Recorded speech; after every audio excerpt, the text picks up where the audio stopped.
think that there's a divide, really. Maybe not just in each individual Giant fan, but even just thinking for myself, like, I love the energy and excitement that DeVito's going to bring. It's a home game. It's at MetLife. People are going to get excited to not only go to the game, but certainly to watch what Tommy DeVito could do. Same thing on Thanksgiving, short week, national TV. You're there with your family. You want to see your team, especially against the Cowboys, win. But what about the Giant fan who knows that winning these meaningless games is going to cause them a potentially better pick? I still think it's flipped here. I think if Daniel Jones is playing here, Sal, I think every Giant fan's rooting for a loss. Well, I didn't say maybe not every, but 90-something%. Drew Lock, same thing, right? Yeah, I would imagine so. Yep, definitely. I would think that with DeVito, it's flipped, and it's flipped fairly radically here. I mean, listen, I thought it was fun a year ago, and we leaned into it. We had some fun the other day, too, the constant, Italian innuendos and local kid. We had fun with it. It's good. I want to see if he could play. I want to see if he got better. And I think that he probably has gotten better. I think that he's intriguing enough where, at his age, 26, bridge, stopgap, whatever, maybe a little bit more than that. I want to see if Tommy could play.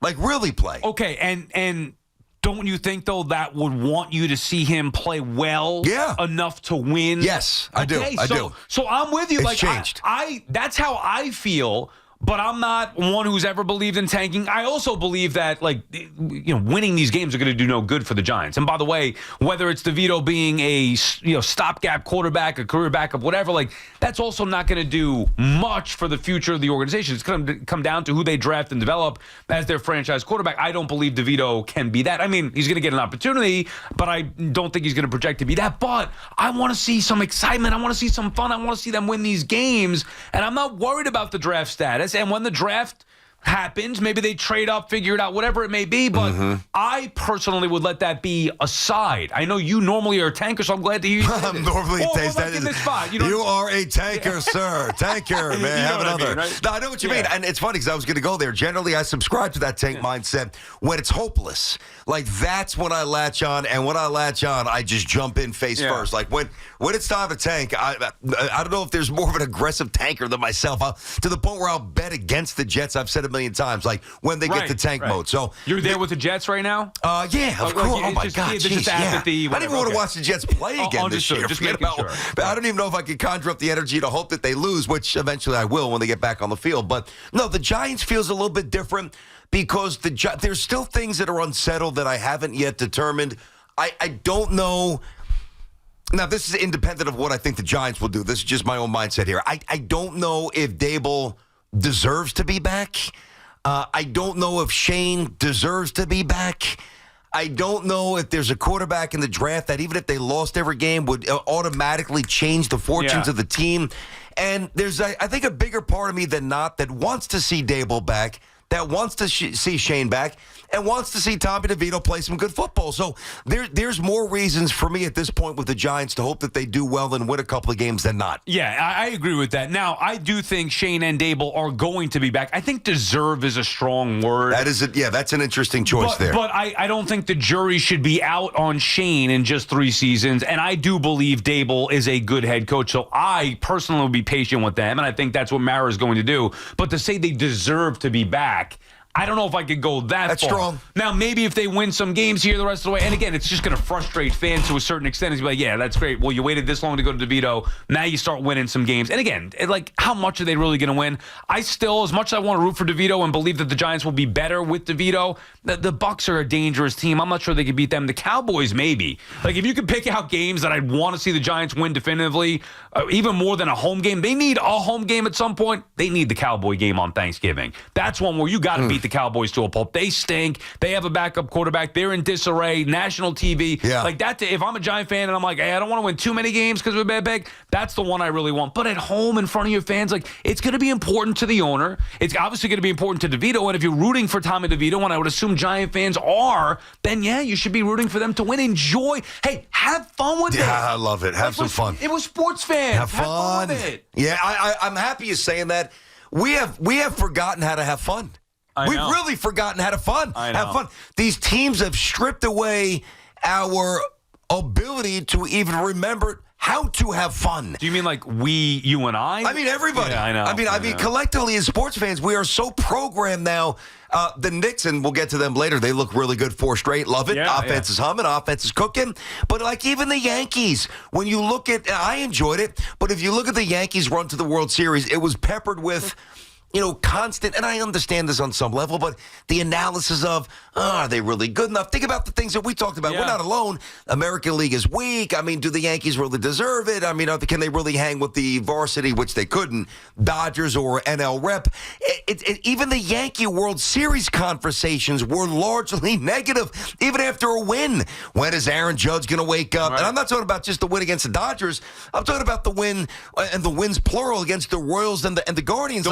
It was like the joy was stripped away because Judge, or some of it. Yeah. Because Judge wasn't doing great. We know the Jets situation, which is a circus. The Giants maybe haven't morphed into quite circus mode, but it's loss after loss after loss. Well, the Mets, by the way, the same thing. Like, there was a big part of me didn't enjoy the season to its fullest because of the way that it started. And you get aggravated with that. And also then, like, not fully believing, like, yeah, okay, good, they could do this and that, but they're not really, you couldn't really believe the authenticity of what we were watching. Like, is this a one and done? Is this a 2022 story again? Or is this maybe the start of a bigger picture here for the Mets? So, I know that we're just kind of wired this way.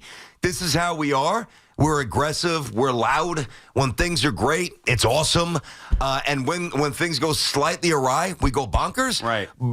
But the cards that we've been dealt from the teams that we root for and watch, it's been rough. So, and let me just say one more thing about Tommy, full circle about DeVito. Like, I want Tommy DeVito to play really well. Now, if Tommy DeVito is, I'm just throwing out numbers, 11 for 17, or I don't know, 11 for 19 with a fumble and, nothing, and they win, that's not going to provide any joy. Like, for this to matter for the Giant fans, yeah, you want to win, but you need to see the quarterback get you in the end zone and show that he could play. Like, that's got to happen. Because if he doesn't play well and they win, now it's a waste of time to me. I think you and I need to make sports fun again, Let's BT. go. And I think Tommy DeVito, I think Tommy DeVito can make football fun again for Giant fans. And that's why, for me, I try to get rid of that tank thought and worrying about the draft. Like, as sports fans, you just nailed it. There's so much misery. Even with success, we find the miserable part of it. Let's not do that with Tommy Cutlet. Let's enjoy the fun with Tommy DeVito. Hey, if they lose, so be it. Like, it can't get any worse. But I want to enjoy this ride and hope that he's going to bring an energy and an element of fun that maybe the Giants can compete and actually score some touchdowns over the course of the next couple of weeks. I'll give you another example. We'll get to the calls here. Hopefully Giant fans are with us. If you're not, that's okay. We'll obviously give you a chance to let us know why. Think about the Knicks. And I mentioned the Knicks before. We'll get to them later. They look really good 4 straight. But think about the first real, because we were still up to our necks with football. The Jets still had a shot. So the Knicks were understandably to start the season on the back burner.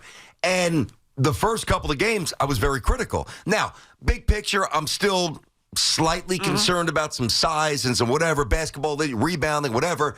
But even the Knicks, who gave us so much joy last spring, and with everybody hurt, and they were really good, but they also overachieved.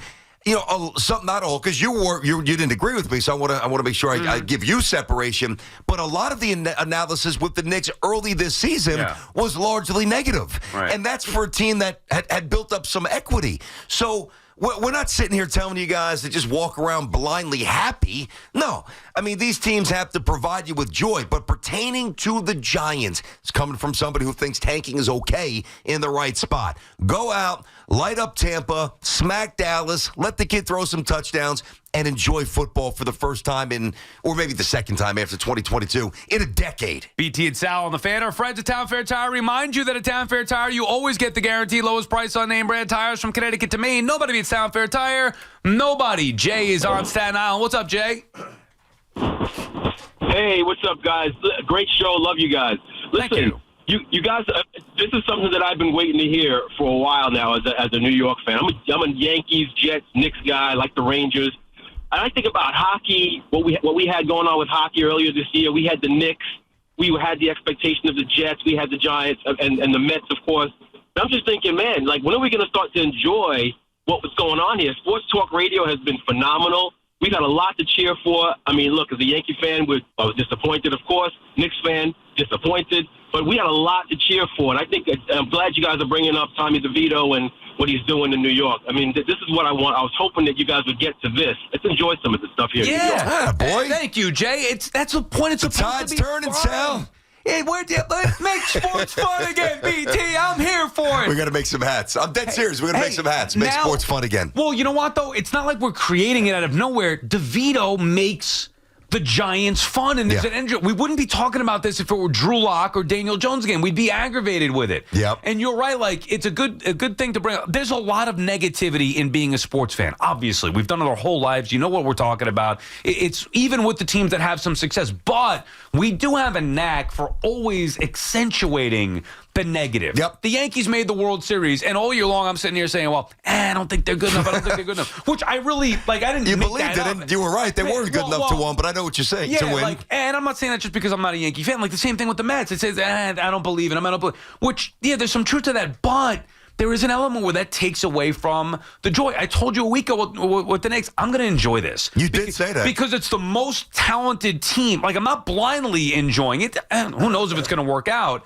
But it's the most talented team I've ever seen, so I want to enjoy it. We need to enjoy Tommy DeVito instead of worrying about where the Giants are going to be come draft time. And listen, Tommy very well might be a footnote in Giants history, like where, all right, they had a couple of wins last year, 8 touchdowns, 3 picks, interesting. The emojis, the cannolis, the agent who looks like looks nuts. Yeah. Maris guy, by the way. What was that movie? Dick Tracy. He's right. He seems Dick like Tracy with Madonna and He seems what was that actor's name? I forget Long who. time. You know what I'm talking about. What the heck is his name? The guy, he's been around. Is he still alive? Who is Dick Tracy? He's a legendary actor. Yeah, I know. We should know his name. But yes, that movie, that his agent looks like a character, a little like bit, one of the bad guys. That's how he dresses. He's missing the Tommy gun. Yeah, who played Dick Tracy in the movie off? Warren Beatty? Yeah, Yes, there you go. Bingo. Come on. Is he still alive, Warren? No. Of Is course he? he is. Nice. Good for him. Warren Beatty? Yes. Well, you say it was like a question. Well, I didn't hear what was going on. I was talking to Cole. He's doing his doing job. my job. Whoa. Why don't you do that? Hey, we're trying to make sports fun It was again. like- Pipe down over there, buddy. He was like Leslie Nielsen in Naked Gun. Strike. Yeah. See, and then he starts like, see, right? Warren Beatty. It was Warren Beatty. But real quick, just to finish that thought, like, is very well might be just a little teeny tiny snapshot, a little blur in Giants history that fades away. You know, if Tommy doesn't play well, and then maybe Tommy goes to a different team, or Tommy's out of the NFL, and Tommy's coaching, or Tommy's on Wall Street. I don't know what Tommy's fate is, but you know what I do know as a Jets fan? I wish that we'd have a bye this week. I wish that there was a guy, a young man in his 20s. You could be from Flatbush or Bay Ridge or Cedar Grove or Rockaway or Belleville or any other place in the area. I wish that kid was quarterback. If we're going to be bad, give me a local kid in his mid-20s quarterback in my team. Yeah, you love that. Let me just come. I do. You get Jeremy Rucker on your team. You're good to I go. didn't do much. Yeah. All right. Don't throw him the ball. Jimmy's in Sag Harbor. What's up, Jimmy? Hey, how you doing, guys? Good. What up, Jim? I'm a little perplexed by something, and I want your guys' opinion on this. Players in the locker room know, even more than we do probably, if somebody's good or not, right? They have to be aware, that Daniel Jones was not a good quarterback. He was 3-13. He had only 8 touchdown passes. I mean, we could go on and on about his failings. They had to see that. Usually when they know the quarterback isn't good, I mean, in Chicago, they went to management and said, hey, get rid of Caleb Williams, bench him. Yeah. But yet the reaction from the Giant locker room to this switch seems to be, how could you dare do this? Daniel Jones is a great quarterback. How can that happen? This sucks. I don't understand their loyalty because I assume they want to win. So explain to me this, I don't know, loyalty, devotion to Daniel Jones. Jimmy, I think it's really, really simple. I think it's really straightforward. I guess I can understand why you might be a little confused by that. I don't think that Dexter and some of the off-the-record comments about Daniel Jones supporting him, it's about him being this great quarterback. I think it's about respect. I think you boil it down to they've been in the trenches. And by the way, they do see things on film that we might not know, or maybe guys running the wrong route, so maybe there's more reason to have his back. Daniel Jones is emotionally reliable. outside of one or two big injuries, physically reliable in terms of playing in an aggressive way. Tough kid. Yeah, I mean, you're not 6'5", 235, 240 if you're not banging weights and really throwing them around in the weight room. So you know that he's earning stripes in the weight room. He never points the finger. Aaron Rodgers played 10 or 11 games here. I could count at least 15 times where he's flailing his arms. What are you doing? Where are you going? Why did you miss that? How come you didn't do this? I watched Daniel Jones for 6 years. I've never seen him do it once. So you look at just the bare barometer of being a pro. I just think that they respect the way he comports himself, and I respect that they respect that. Which is fair. I mean, they're Dexter Lawrence. By the way, he was supporting DeVito as well, saying, like, I love Tommy, he works hard and all this stuff. So I think some of those quotes were taken maybe out of context. He's supporting his best friend on the team, feeling bad for him. But remember, they had more of an issue with benching Daniel Jones. And it's not everybody, but it seems there's more of a stink with benching Daniel Jones than there was with Deonte Banks' lack of effort trying to tackle somebody. So take it with a grain of salt what they say inside that locker room as far as evaluating players. Giants were 2-8. Jones wasn't getting the job done. They had to make a switch. BT and Sal on the Fan. More of your calls when we come back. 888-808-1019 on the Fan. What the hell was that, dude? It was a message to Hop. I know you just did. Did you guys see that? No. You can't. Well, I guess people watch it on Twitch. Maybe saw that. Let's go, please. Yeah. I hope that. Please, somebody just create a little GIF with that little gyration that Sal just did. What the hell was that? We were breaking on time, so it's basically telling Hop to, It's like the horny teenager over here. I don't know what the heck that was. All right. I know what this is. It's called the Hess Toy